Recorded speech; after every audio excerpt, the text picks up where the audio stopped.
Hello class 10th, hope you are good. आज एक नया चैप्टर स्टार्ट करने जा रहे हैं, मैन्युफैक्चरिंग इंडस्ट्रीज़। ये बहुत इंपॉर्टेंट चैप्टर है। लास्ट सेशन में हमने डिस्कशन किया था एग्रीकल्चर के बारे में। एग्रीकल्चर के बारे में काफ़ी कुछ बताया था। अब एक और चीज़ आपको समझना है कि मैं नोट्स के हिसाब से आपको एग्रीकल्चर चैप्टर एक और बार पढ़ाऊँगा। बाकी ये मैन्युफैक्चरिंग इंडस्ट्रीज़ हम स्टार्ट करते हैं आज, और बहुत ही इंटरेस्टिंग अच्छा चैप्टर है। क्या हुआ कि on the occasion of Diwali Harish market गया और उसने क्या बोलते हैं, शूज़ खरीदे, जूते खरीदे और कपड़े खरीदे। और उसकी मदर ने बर्तन खरीदे, चाय खरीदी, दिया खरीदी। हरीश ने ऑब्ज़र्व किया कि मार्केट में इतने सारे आइटम हैं बेचने के लिए। ही वॉन्डर्ड, वो एकदम आश्चर्यचकित हो गया कि how many item could be made in such large quantities. देखो ये पढ़ रहे हैं हम, ध्यान से सुनना। इसको समझा रहा हूँ मैं आपको हिंदी में। हरीश बहुत एकदम आश्चर्यचकित हो गया कि इतने सारे आइटम्स इतनी सारी क्वांटिटीज़ में कैसे बनते हैं। तो उसके फादर ने उसको एक्सप्लेन किया कि that shoes, cloth, sugar etcetera are manufactured by machine in large industries, some utensils are manufactured in small industries, while item like diyas are made by individuals artisans in household industries. ठीक है, ये सारी चीज़ें हो गई। उसके बाद क्या हुआ कि production of goods in large quantities after processing from raw materials. देखो ध्यान से समझने का प्रयास करना। इसमें यही बताया कि हरीश जो है आश्चर्यचकित हो गया कि इतने सारे प्रोडक्ट इतने लार्ज क्वांटिटीज़ में कैसे बनते हैं। तो उसके फादर ने एक्सप्लेन किया कि भैया बहुत सारी कंपनीज़ हैं जो मैन्युफैक्चर करती हैं, इंडस्ट्रीज़ हैं जो मैन्युफैक्चर करती हैं। आपने सुना होगा जैसे सर्विस सेक्टर जो हो गया, वो कैसे, कौन सा sector, manufacturing, sorry secondary sector किस में आता है, मैन्युफैक्चरिंग। तो जो भी मैन्युफैक्चरिंग इंडस्ट्रीज़ वगैरह होती है वो सेकंड सेक्टर में आती है। जैसे प्राइमरी होता है पी, सेकेंडरी होता है, टर्शरी होता है। ठीक है, प्राइमरी, सेकेंडरी, टर्शरी। तो जो सेकेंडरी जो सेक्टर होता है उसमें मैन्युफैक्चरिंग होती है। ठीक है, तो ये हमको समझना बहुत ज़रूरी। Production of goods in large quantities after processing from raw materials to more valuable product is called manufacturing. Manufacturing की डेफिनेशन क्या होती है, इस चीज़ को समझना बहुत ज़रूरी। ठीक है, क्या होती है कि production of goods in large quantities after processing from raw materials to more valuable products are called is called manufacturing. Manufacturing क्या होती है, प्रोडक्शन ऑफ गुड्स, मतलब जो गुड्स होता है उसको यदि लार्ज क्वांटिटीज़ में बनाया जाए after processing from raw materials to more valuable products, तो उसको मैन्युफैक्चरिंग करेंगे। उसके बाद do you know that paper is manufactured from board. जैसे पेपर बनाए जाते हैं, पेपर कैसे बनाए जाते हैं, लकड़ी से बनाए जाते हैं। ठीक है, शुगर कैसे बनाई जाती है, शक्कर कैसे बनती है, गन्ने से बनती है। ठीक है, हर चीज़ रॉ मटेरियल से तैयार होती है। इस बात को आप बहुत अच्छे से समझ लीजिए। हर चीज़ रॉ मटेरियल से तैयार होती है। पहले कच्चा माल होता है, कच्चे माल से पक्का माल बनता है, याद रखिएगा। जैसे चाय पत्ती होती, चाय पत्ती से ही तो चाय बनेगी। ऐसे ही वो एक बेसिक एग्जांपल बोल रहा हूँ, लेकिन एक्चुअल में बात यह है कि शुगर से, शुगर केन से शुगर बनेगी। शुगर केन, शुगर से शुगर केन नहीं बनेगा। शुगर केन से गन्ने से शक्कर बनेगी, शक्कर से गन्ना नहीं बनेगा। ठीक है, तो हर चीज़ का एक सीक्वेंस है, सीक्वेंस के हिसाब से नेचर जो है काम करता है। ठीक है, और उसके बाद manufacture production of goods in large quantities after processing from raw materials to more valuable product is called manufacturing. Do you know that paper is manufactured from wood, sugar from sugarcane, iron steel from iron और aluminium from bauxite.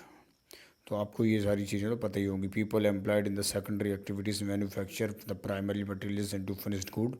The workers employed in steel factories car, जैसे workers होते हैं वो steel factory में काम करते हैं, textile में काम करते हैं, इंडस्ट्रीज़ में काम करते हैं, बेकरीज में काम करते हैं, fall into in this category. कुछ some peoples are employed in providing services. In this chapter we are mainly concern with the manufacturing industry which fall in the secondary sector. The economic strength of a country is measured by the development of manufacturing industry.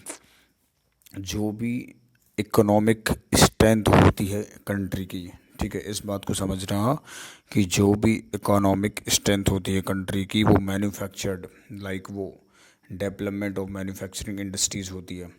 Importance of manufacturing क्या हो गया, manufacturing sector is considered the backbone of development in general and economic development in particular mainly because, देखो importance of manufacturing क्या होता है, manufacturing sector जो है considered होता है is the backbone of development in general and economic development in particular mainly because.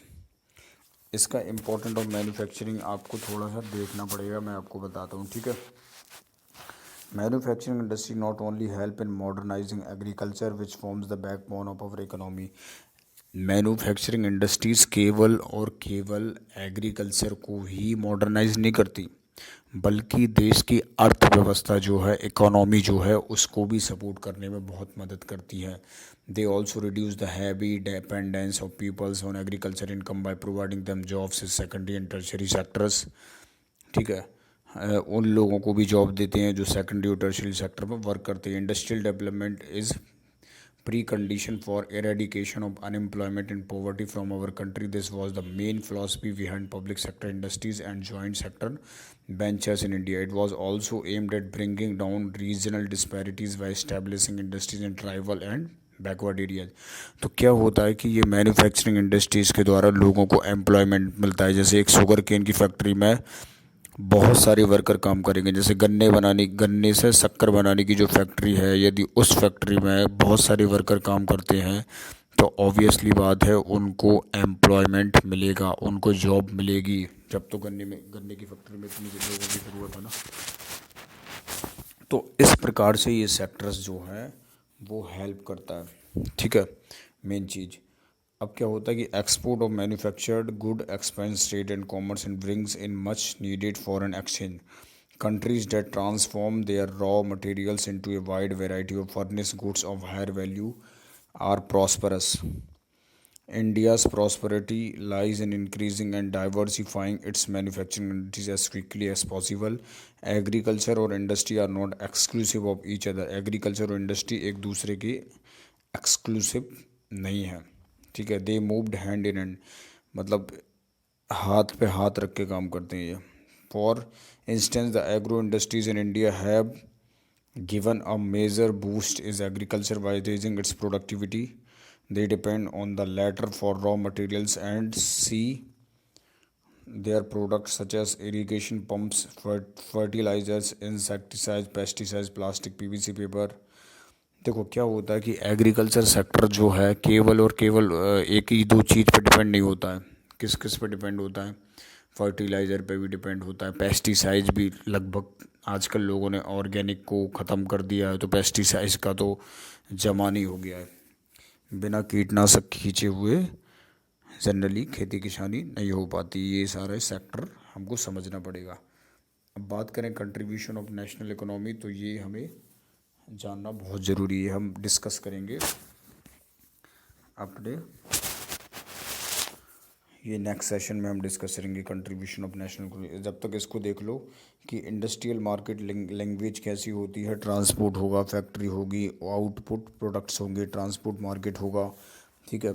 ये सारी चीज़ें डिपेंड करती हैं। ये बहुत इंपॉर्टेंट चीज़ है जो कि रॉ मटेरियल्स को बनाती हैं, ठीक है। अब उसके बाद हम बात करें तो एक बार देख लो, हल्का सा देख लो कि over the last 2 decades the share of manufacturing sector has stagnated at 70% GDP out of total 27% for the industry, which includes 10% for mining, quarrying, electricity, gas. This is much lower in comparison to some East Asian economies, ठीक है। Contribution तो हो गई भाई। देखो यदि agriculture का sector में जैसे मान के चलो एक कंपनी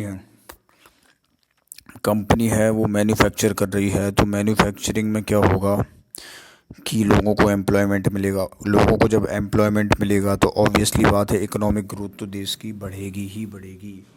ये तो हमारा बिल्कुल फंडामेंटल फैक्ट है, इसको जानना ज़रूरी है। तो हमने अभी तक क्या पढ़ा कि भैया एक हरीश नाम का व्यक्ति मार्केट गया, उसके मन में ये विचार आया कि इतनी सारी चीज़ें एक साथ कैसे बनती हैं, तो उसका सलूशन ये बताया उसके फादर ने। तो ऐसे मैन्युफैक्चरिंग इंडस्ट्रीज़ जो है वो काम करती हैं। इम्पोर्टेंस ऑफ मैन्युफैक्चरिंग मैंने आपको बता दिया कि कैसे एम्प्लॉयमेंट देती है, कैसे रोज़गार प्रदान करती है, ठीक है। ये सारी चीज़ें जानना बहुत ज़रूरी था, जो कि हमने इस सेशन में किया। नेक्स्ट सेशन में ये चैप्टर कंप्लीट कर देंगे और बढ़िया से पढ़िए। Thank you so much for attending this session.